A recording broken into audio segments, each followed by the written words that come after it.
Hin- Hindi raw dumaan sa auditing ng COA ang bilyon-bilyong pisong pondo na ginamit sa 2019 SEA Games.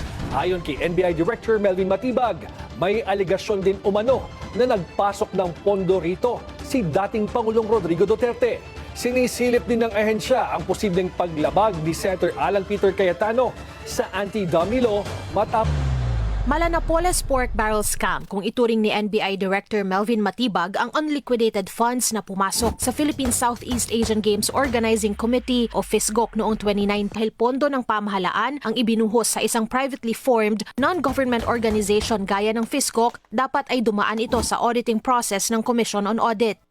Nagkaroon po dapat siya ng Blue Ribbon Committee hearing kung saan ang dating Senator Dick Gordon, siya po ang chairman ng committee ng Blue Ribbon noon. So meron na po silang ginagawa report. It's through the privilege speech of Senator Risa Ontiveros, and also there was also a mention that si Senator Ping Lacson noon questioning that, pero for some reason hindi na po natuloy yung hearing na yan.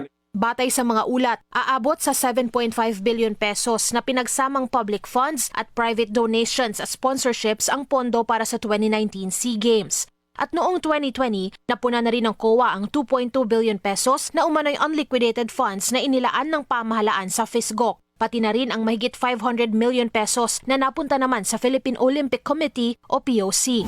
Kung titingnan po nga po natin yan, meron pa nga po mga private donors na nagpasok dyan. And there is an allegation, it's an allegation that's yet to be verified, that the Office of the President meron pong ipinasok na 15 billion pa dyan din sa FISGOC po. Parang it came from a confidential or intelligence fund po.